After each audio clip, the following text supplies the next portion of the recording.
ወበቃና ንግስት የጎጃም ወይዘሮ ወበቃና ንግስት የጎንደር ወይዘሮ ባገኛት ጊዜ ጽኑ ልበ ተማሪ መከራ መጣ በነግ እየጎደራ መወድስ አባቷ ስምንት አሽከር ጋራ ደግሞ መወድስ የጎበዝ ጌታ ያስጨንቀዋል ሁሉን ገና በስሙ ሲጠራ ወበቃና ንግስት የጎጃም ወይዘሮ ወበቃና ንግስት የጎጃም ወይዘሮ ባገኛት ጊዜ ጽኑ ልበ ተማሪ መከራ መጣ በነግ እየጎደራ መወድስ አባቷ ስምንት አሽከር ጋራ ደግሞ መወድስ የጎበዝ ጌታ ያስጨንቀዋል ሁሉን ገና በስሙ ሲጠራ ተማሪዎች እንቅልፋሞቹ ተኝተው ቀሩ መከራ ስምንት ጫን ተድል ሲመረስ የጎበዝ አዝመራ ደግሞ በሁሉ አገር ሲራብ እንቅልፋሙ ሁላ ደብተራ መወድስ አዝመራውን አውጣቀነው ለዓለም ገምራ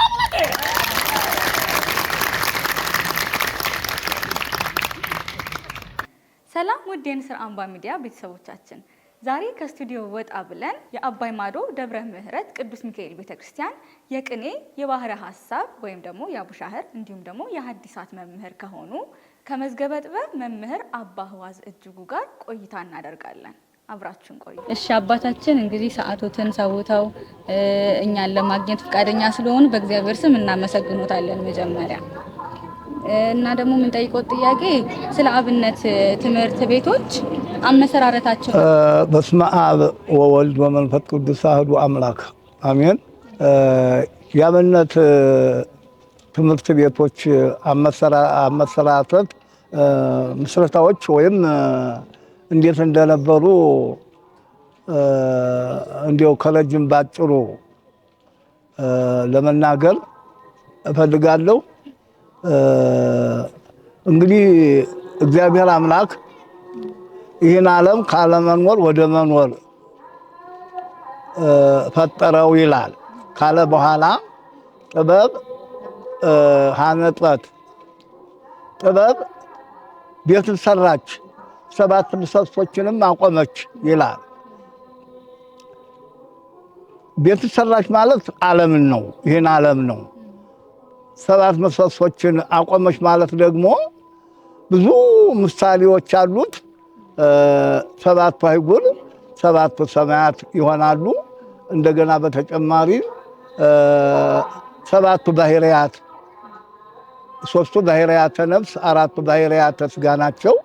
እንደገና ሰባቱ ሀብታት ይላል። ከዚያም በመቀጠል ሰባቱ ሥርዓተ ቤተ ክርስቲያን ሰባቱ ምስጢራተ ቤተ ክርስቲያን ሰባቱ ማዕርጋተ ቤተ ክርስቲያን እያለ ይሄዳል።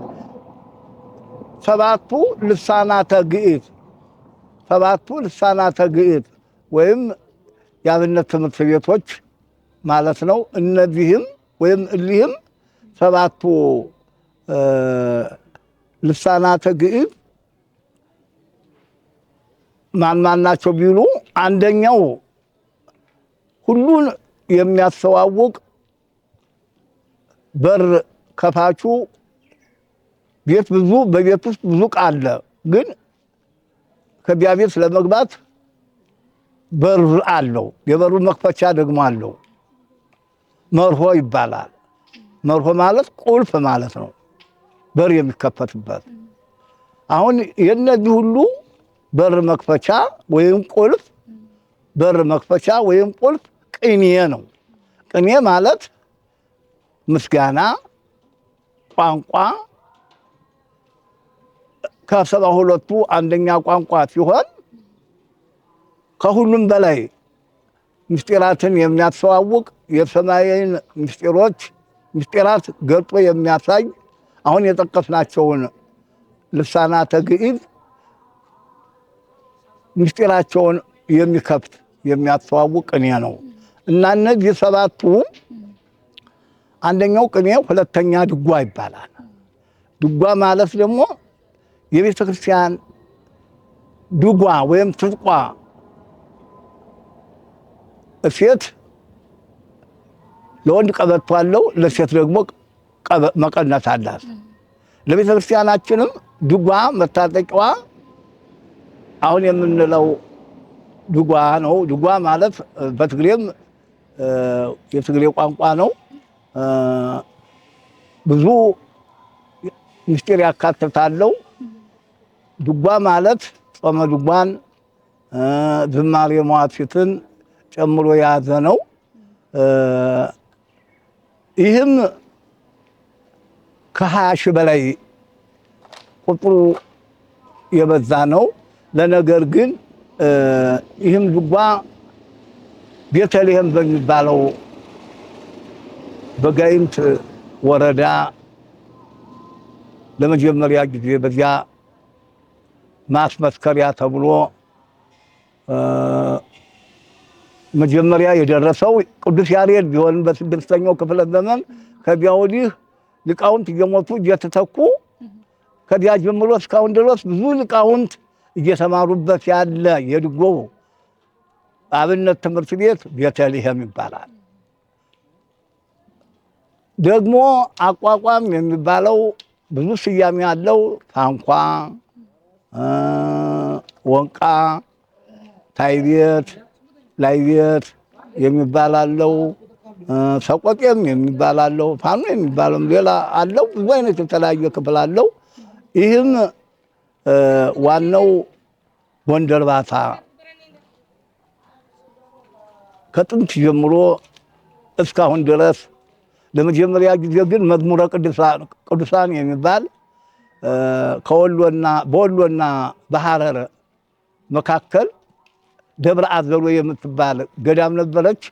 ከዚያ በተራራ ላይ ጸልዮ ተገልጾለት በዚያ ሲያመሰግን ከቆየ በኋላ ወደ ጣና ደሴት መጥቶ ከጣና ደሴት ሲያስተምር ከቆየ በኋላ ጎንደር ሩፋኤል ቤተክርስቲያን ሂዶ አስተምሯል። ከዚያም በኋላ ጎንደር ባታ የአብነት ጉባኤ ትምህርት ቤት ተከፍቶ ለሰፊ ዘመናት ለረጅም ወራት እያስተማሩ ሊቃውንትን እየተኩ እያስተማሩ እስካሁን አሉ ነው። አሁንም በብዛት ዓለማችን አውቋት ጎንደር ባታ እንዲያውም የውጭ ፈረንጆችም እየመጡ እየጎበኟት ብዙ ልጆችን ብዙ ሊቃውንትን እያወጣች ነው ያለች። ይሄ ሁለተኛው ነው። ሶስተኛው መጽሐፍ ቤት ይባላል። መጽሐፍ ቤት ማለትም እንዲሁ ላይቤት ታይቤት የሚባል አለው። እነ ሊቀ ሊቃውንት መንክር የሚባሉ ከዚያም ዛሬ እነ ሊቀ ሊቃውንት ዕዝራ አሉበት። ከዚያ እየተማሩ በየቦታው ዲማ፣ መካነ ኢየሱስ፣ ደብረ ሊባኖስ እንዲሁ በዚህም በአካባቢያችን በየቤተ ክርስቲያኑ በየአጥቢያ ቤተ ክርስቲያኑ እያስተማሩ ይገኛሉ። ሶስተኛው ይህ ነው። አራተኛው ደግሞ ዝማሬ መዋሥዕት ይባላል። ዙር አባ ባጤ ገብረ መስቀል ቅዱስ ያሬድ ከዚያ በፊት ንባብ የነበረውን ዜማ እያንቆረቆረ ዜማ አዚሞ እግዚአብሔርን ያመሰገነ ቅዱስ ያሬድ ነው። አቡነ አረጋዊ በነበሩበት ዘመን አጤ ገብረ መስቀል በነገሱበት ዘመን ነው። እንዲያውም ቅዱስ ያሬድ ከጣዕመ ዜማው ልቡ ተመስጦ በመቋሚያው ጉልባታቸውን የአጤ ገብረ መስቀልን መቷቸው በመቋሚያው እግራቸው አብሮ ከሱ ጋር ሲዘሙ እግሩ በመቋሚያ መተው ደሙ ፈሶ የደሙ አጋም እንደከፈሉት ይናገራል።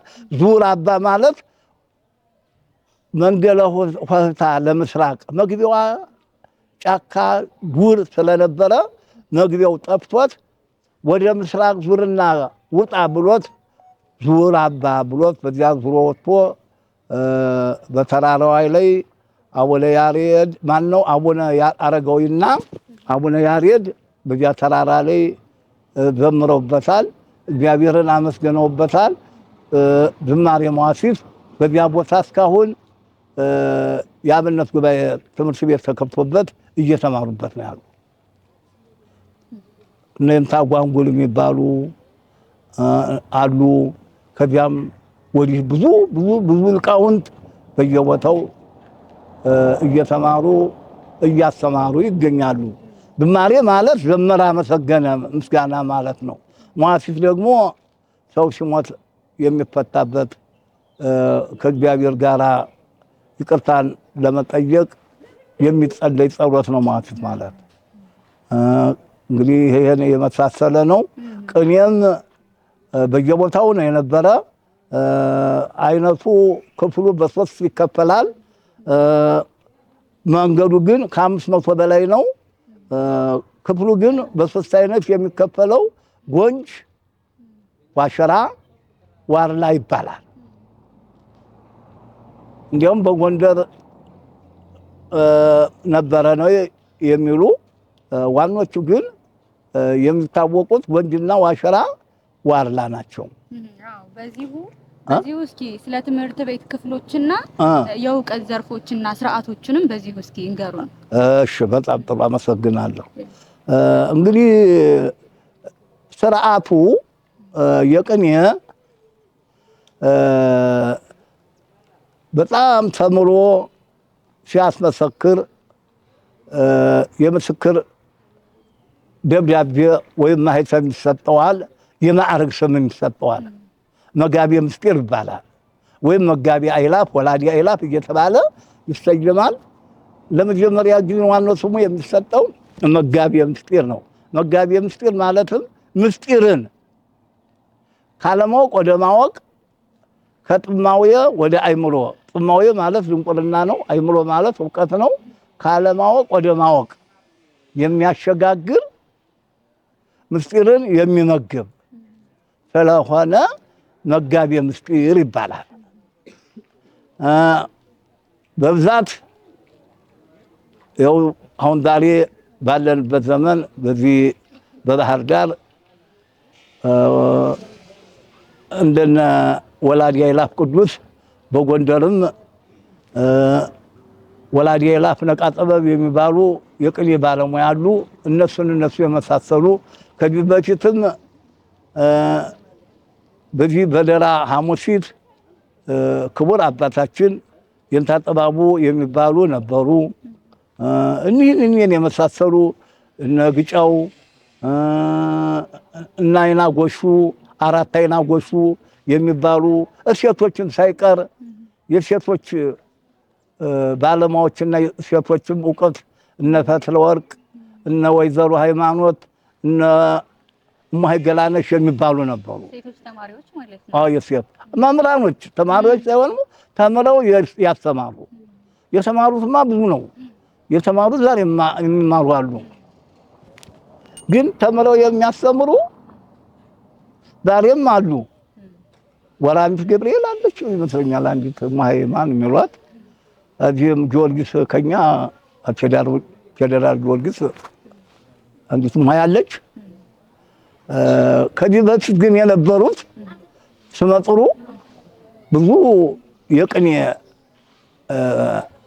ዕውቀት ያላቸው እናቶች እንደነበሩ እኛም እናውቃለን፣ ስንሰማም ነበር።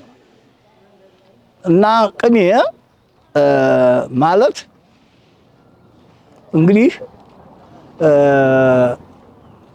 ቀደም ብሎ አሁን ተደረሰ ሳንል ቀደም ብሎም እንደነበረ ነው። በአብርሃም ጀምሮ የሎጥ ሚስት ተቀይታለች። ቅኔ አገሯ ገሞራና ሰዶም ስለነበረ እግዚአብሔር በገሞራና በሰዶም ላይ የእሳት ቃጠሎ ስላወረደ ምን ብላለች እሷ? የእስራኤል አምላክ ባላወቀው ፈርዶ አገሬን ገሞራ አደረገው ባዶ ብላለች፣ ተቀይታለች።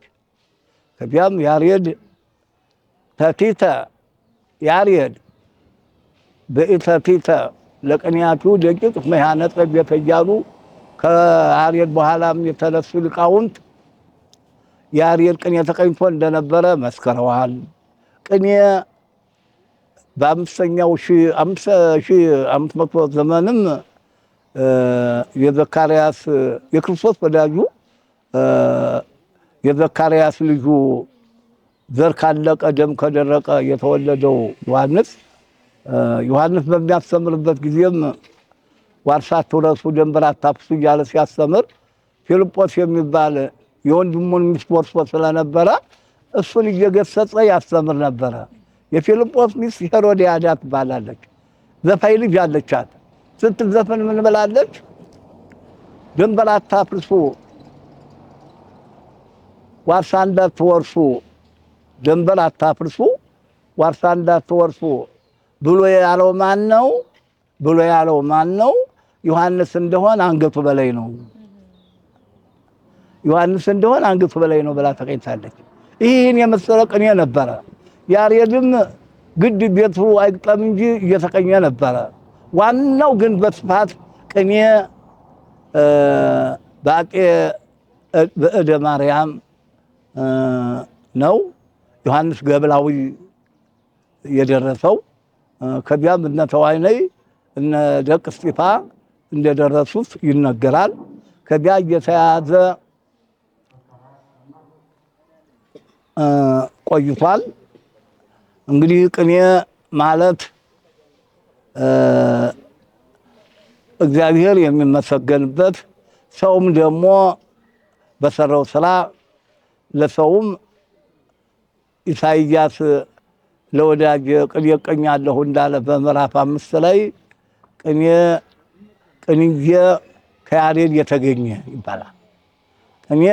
ቅንዬ ከያሬድ የተገኘ እና ዳዊት እነ ሰሎሞንም ምቅናይ እያሉ ተቀነዩ ለእግዚአብሔር በፍርሃት እያሉ ይናገሩት ነበረ። ቅኔ ከጥንት ጀምሮ እንደ በስፋት በመልአት አሁን በጠቀስናቸው ሊቃውንት ቢነገርም ቀደም ብሎ እንደነበረ ነው። ለቤተ ክርስቲያንም ዋና ጠቃሚዋ እንደነበረ ነው። ቅኔ አሁን በብዛት ገጠሩ ችግር ወደ ከተማው ብዙ ህዝብ ወደ ከተማው ስለወጣ በገጠር የነበረው በገጠር ብዙ የአብነት ጉባኤ ኮፈዳ የሚባል ሰኔሉን እየሰፉ ኮፈዳ እያያዙ ይለምኑ ነበረ። አሁን ግን በገጠር ቀርቶ ወደ ከተማ በከተማ ናላ አብዛኛው የቅኔ መምህር ደበሎ ለብሰው ሲማሩ የነበሩት ዛሬ ነጠላ ለብሰው ኮፈዳ ይዘው ሲለምኑ የነበሩት ፌስታል ይዘው እየለመኑ ያሉ ተማሪዎች እንግዲህ ቅኔ ማለት ትልቅ ለቤተ ክርስቲያናችን ጠቃሚና ገንቢ እንደነበረ ማንም አይዘነጋው። ብዙ ተማሪዎች አሉት አሁን እዚህ እርሱ እና እንዴት ነው ስርዓቱና የሚመረቁትስ እንዴት ነው? ማዕረጋቸውስ እንዴት ነው የሚሰጣቸው? አዎ ተማሪዎች ብዙ ተማሪዎች አሉ። እንዲያውም እስካሁን እኔ እዚህ ቦታ ወደ 18 ወደ 19 ዓመት ሆነኛል። አሁን ግን ሌላ ረዳት መምህር ተሰጥቶኝ እንዲያውም ጠንከር ያለ አፍለኛ መምህር መጥቶ ተማሪዎች አሁን በብዛት ነው ያሉ፣ እየተማሩ ነው ያሉ፣ ቀርበዋል፣ ዙሪያውን አሉ። እንዲያው ለትንሽ ለመጥቀስ እየነገሩና ማረጋቸው ሲያስመሰክር ከተምሮ ሲያበቃ ወረቀት ይሰጠዋል፣ ስም ይወጣለታል።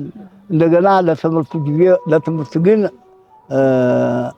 አለቃ፣ አስቀጻይ፣ ዘራፊ ይባላል። ዘራፊ ማለት ቅኔውን የሚዘርፍ ነው፣ ሌላ ነገር ሳይሆን ቅኔውን የሚዘርፍ ቅኔውን የሚያመሰጥር ግሱን አገባቡን ከቀጠለና ግሱን ካወቀ በኋላ አስነግር ይባላል። ካስነገረ በኋላ ደግሞ ዝረፍ ይባላል። ይህ ቅኔ ልብ ወለድ ነው። ዝም ብሎ ሳይታሰብ አጋጣሚ የሚወጣ የሚመነጭ ነው። ከልብ የሚመነጭ ስለሆነ ዘርፎ ያስተምራል። እንግዲህ ያ ዘራፊ ተብሎ ማይተም ይሰጠዋል ነው። እሺ አባቴ፣ አሁን እዚህ ብዙ ተማሪዎች ናቸው ያሉትና የትምህርት ደረጃቸው ምንድነው? መሪስ አላቸው ወይ? እንዴት ነው የሚከፈሉት? አዎ የትምህርት ደረጃቸው ከጉባኤ ቃና ጀምሮ መጀመሪያው ጉባኤ ቃና ይባላል። ሁለት ቤት ያለው ነው። ከዚያ እየቀጠለ 3 5 6 7 8 እያለ ይሄዳል። መጨረሻው ጣና ሞገር ይባላል። እንግዲህ በ2 ዓመታቸው በ3 ዓመታቸውም ተቀምጠው የተቀኙ አሉ። አሁን እነዚህ እንደገና ተቀኝተው ደግሞ ብቁ ሆነው ደግሞ የሚያስነግሩ የበታቻቸውን ያላወቁትን የሚያሳወቁ አስነጋሪዎች የሚባሉ አሉ።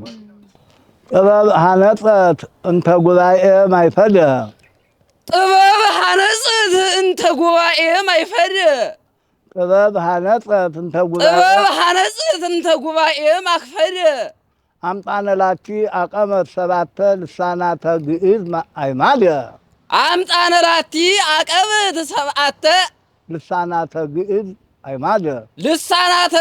አይማድ አምጣነ ላቲ አቀመት 7 ልሳናተ ግዕዝ አይማድ ጥበብ ሐነጸት እንተ ጉባኤ ማይፈድ አምጣነ ላቲ አቀመት 7 ልሳናተ ግዕዝ አይማድ ተቀበሉ።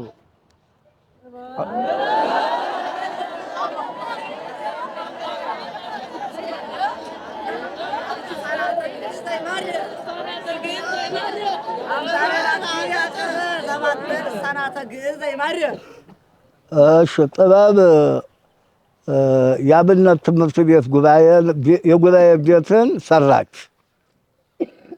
አምጣነ ላቲ አቀበት የግዕዝ ቋንቋዎችንም ወይም ልሳናተ ግዕዝ የግዕዝ መጻሕፍትን ቋንቋዎች ምሰሶችን 7 ምሰሶች ቋንቋዎችን ለራሷ አቁማለችና ነው።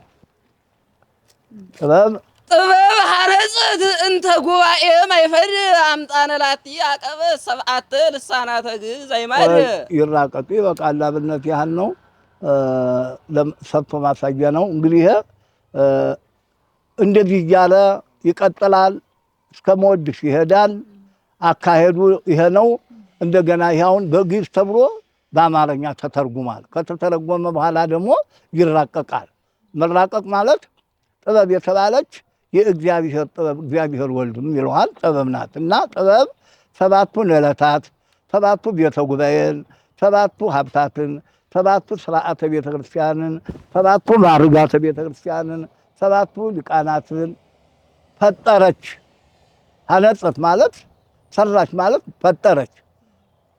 ከእሑድ እስከ ቅዳሜ ያሉትን 7ቱን ዕለታት አንድም 7ቱ ሀብታትን አንድም 7ቱ ባሕርያትን ቅድም እንደተናገርነው 7ቱ ባሕርያት 3ቱ ባሕርያተ ነፍስ ናቸው፣ 4ቱ የሥጋ ባሕርያት ናቸው። አንድም 7ቱ ሰማያትን አንዱም 7ቱ ማዕርገ ቤተ ክርስቲያን ከንፍቀ ዲያቆን እስከ ፓትርያርክ ያሉ ማዕርጋት ናቸው። አንዱም የጠራናቸው የቅኔ ጉባኤ፣ የድጓ፣ የመጽሐፍ፣ የአቋቋም፣ የዝማሬ መዋሥዕት 7ተኛው አውሻህር ወይም ባሕረ ሐሳብ ይባላል። እነዚህን የመሳሰሉ ናቸው። እና እንግዲህ ቅኔ መምህሩ አሁን እንደተነጋገርነው እንደዚህ እያለ ይዘርፋል፣ ይቀበላል። የሚዘረፈው ማታ ማታ ወይም ሌሊት ነው፣ ቀን ቀን ማስነገር ነው። አሁን ይነግራሉ። የመንገርም ስርዓት እናሳያለን።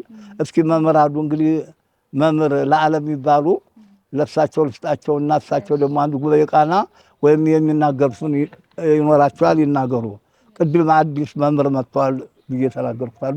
መምህር ዓለም ወደ እርስዎ። ቤተ ክርስቲያን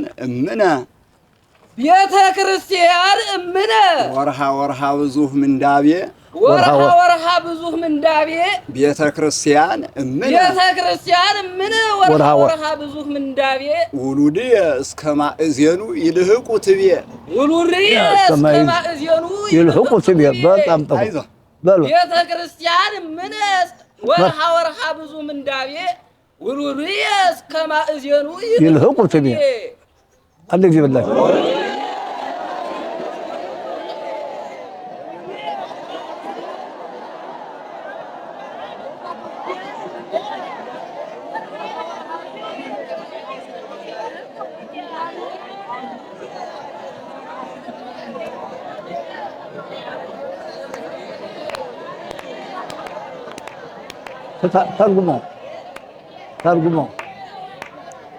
ተርጉመው ቤተ ጉባኤ እቤርት ቤተ ጉባኤ እቤርት ቤተ ጉባኤ ድክምት ቤተ ጉባኤ ድክምት በሃሊተ ብሂል ላይካና ቤተ ጉባኤ ድክምት በሃሊተ ብሂል ድካማ በሃሊተ ብሂል ላይካና በሃሊተ ብሂል ላይካና ኃጣይኩ ዘይናዝዘኒ ኃጣይኩ ዘያነሳኒ ዲቤሁ ለፍና ኃጣይኩ ዘያነሳኒ ዲቤሁ ለፍና እመእመኒ እበኪ አሜሁ ለጾመ ህርቃል ወዮና እመእመኒ እበኪ አሜሁ ለጾመ ህርቃል ወዮና እመእመኒ እበኪ እመእመኒ እበኪ አሜሁ ለጾመ ህርቃል ወዮና እመእመኒ እበኪ አሜሁ ለጾመ ህርቃል ወዮና እመእመኒ እበኪ አሜሁ ለጾመ ህርቃል ወዮና አሜሁ ናት እመእመኒ እበኪ አሜሁ ለጾመ ህርቃል ወዮና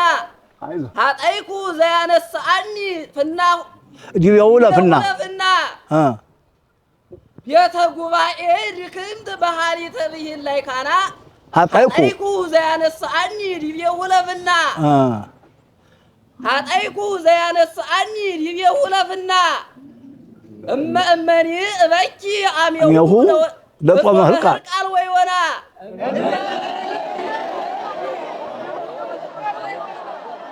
አንድ ነው ብቻ ድንቅ ተቆየኝ ያለናለስ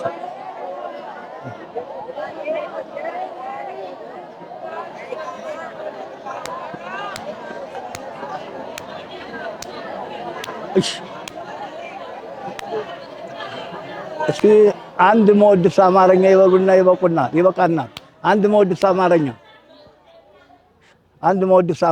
የኢትዮጵያ ልጆች የኢትዮጵያ ልጆች አለ ጥርጥር የኢትዮጵያ ልጆች አለ ጥርጥር ያስወገድነ ከልብ የኢትዮጵያ ልጆች አለ ጥርጥር እያስወገድነ ከልብ የልብ የነ ሉተር ቂምን ድንቁርና ወደ ፈጣሪያችን ምስጢር ሁነን በንጹህ ልቡና ወደ ፈጣሪያችን ምስጢር ሁነን በንጹህ ልቡና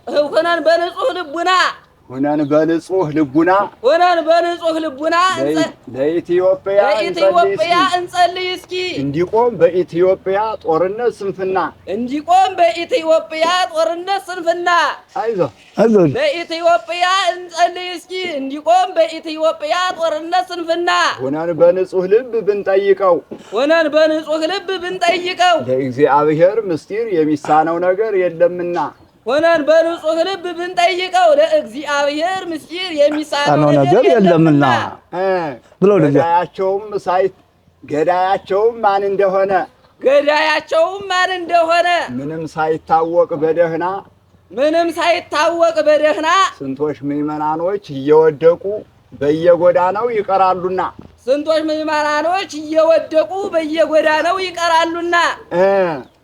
ሁሉ ስለ ሰላም ቢሰብክ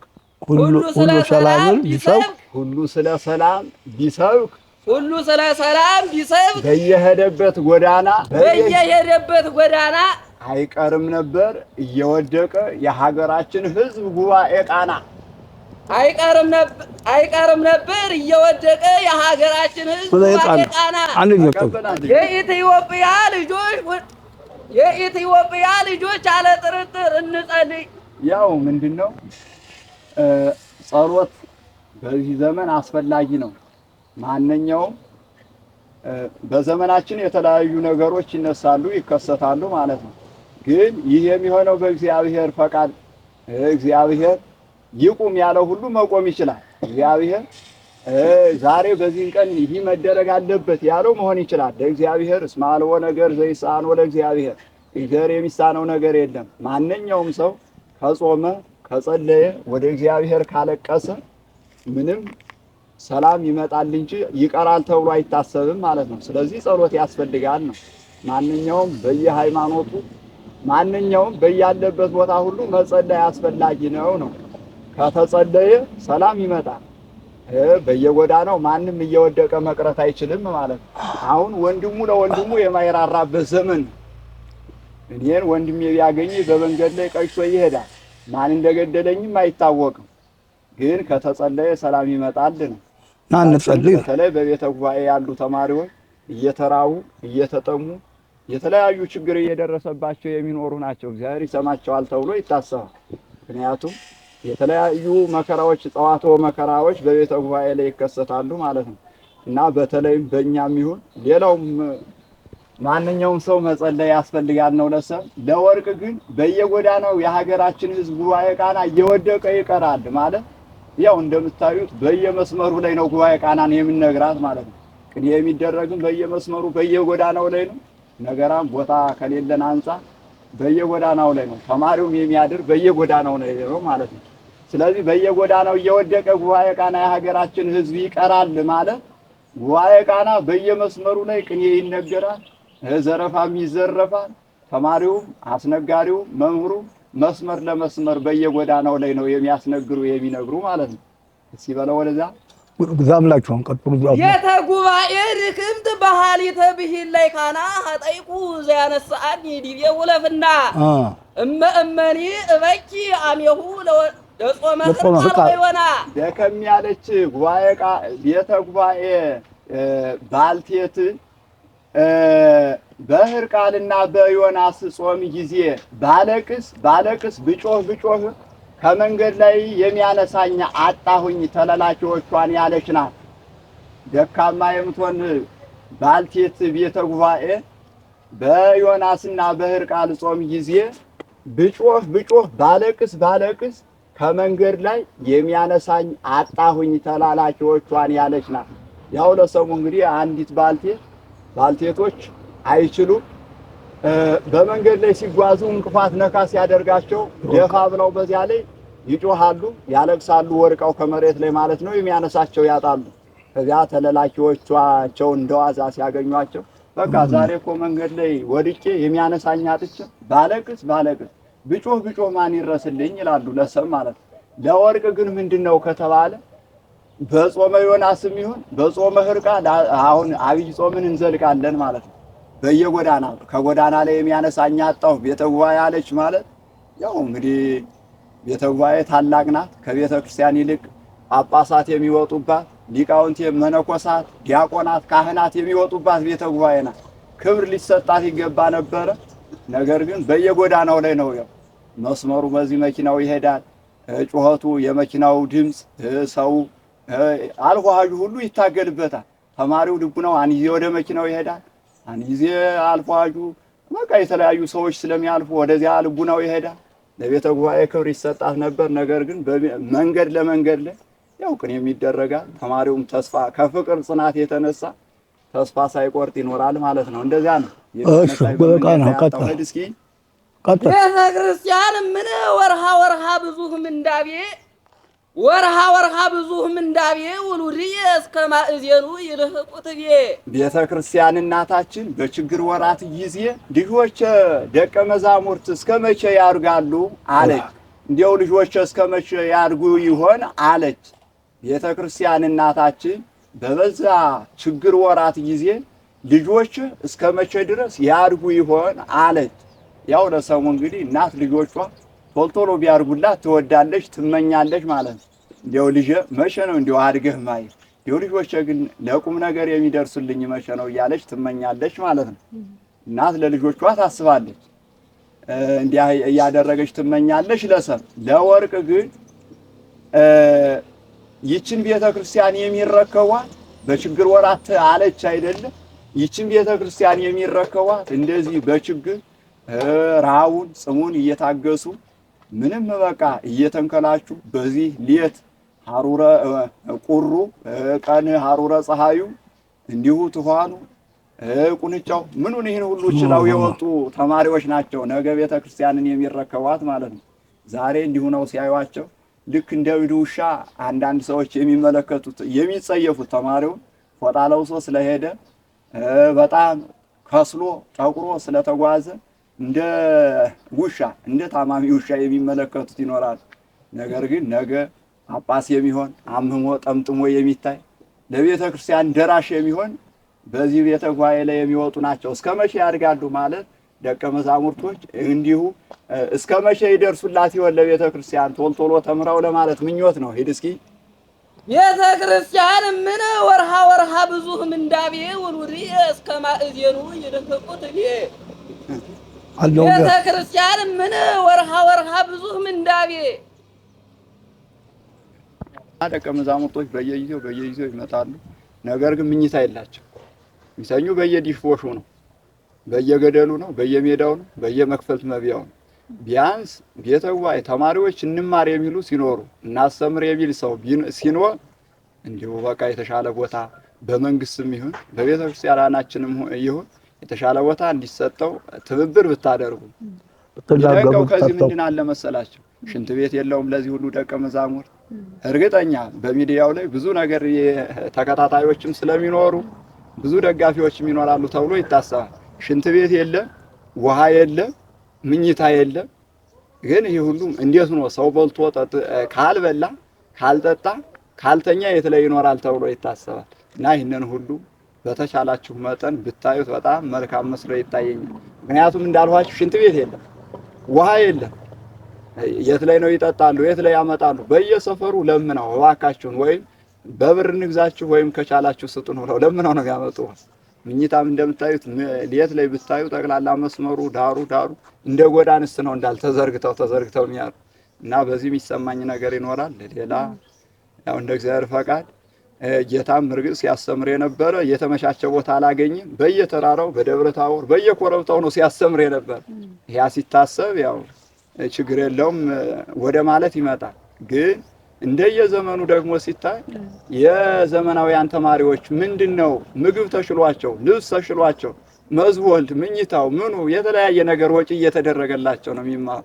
ቤተክርስቲያን በዚህ ኋላ ቀርነት ያሰኛታል ብዬ አስባለሁ።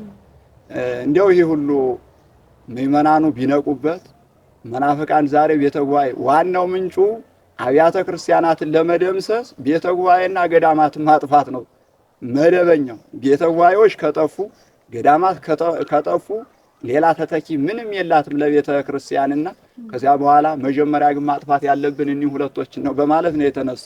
ግን የኛ ሰው ግን ያወቀ አንዳችም የለም። ቤተ ጉባኤዎች እንዲመናመኑ ገዳማት እንዲፈልሱ ነው ማንኛውም የሚጥር የልማት ቦታዎች እንዲሆኑ ይጥራል።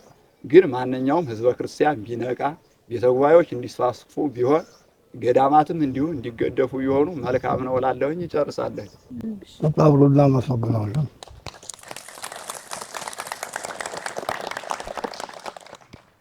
በጣም የሚያሳዝነው የዘመናዊ የሳይንሱ ትምህርት ቤት ሳይንስ የተገኘ ከባህር ሀሳብ ከኛ ነው።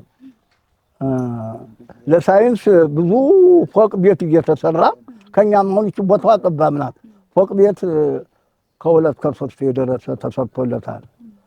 ትምህርት ቤት ግን የጉባኤ ትምህርት ቤት አንድም ሽንት ቤት ይቀርና መጠለያ እንኳን ይህንም አሁን እኔ ከሆኑ ጓዶች ሰርቼ ይችላል ያቆምኳት የሰራኋት እኔ ነኝ እንጂ ምንም የትምህርት ቤት ያልተሰራ በመሆኑ መንግስትም ይሄን ያልተመለከተ በሆኑ የቤተክርስቲያኗም አስተዳዳሪ የቦታው ጥበትም ስላለው ምንም ይሄንን ተመልክተው ችግሩን አይተው እስኪ ነገ ተተኪዎች ልጆች እንዲማሩ ቤተክርስቲያን እንዲያገለግሏት የሚል ሀሳብ ባለመኖሩ ጉዳት እየደረሰ ነው። አሁን እንደተናገረው መምሩ ተማሪዎች ድንግል ማርያም ጠብቃቸው እንጂ በየጓዳ ነው። እንዲያው ከተማው ላይ አውሬ ባለመኖሩ እንጂ አውሬ ቢኖር እስካሁን ብዙ ተማሪ ያበላሽ ነበር። ግን አውሬ የለም። ድንግል ማርያም እየጠበቀቻቸው እንበለ ምንጣፍ ያለ ምንጣፍ በጎዳና ላይ ወድቀው እያደሩ ነው።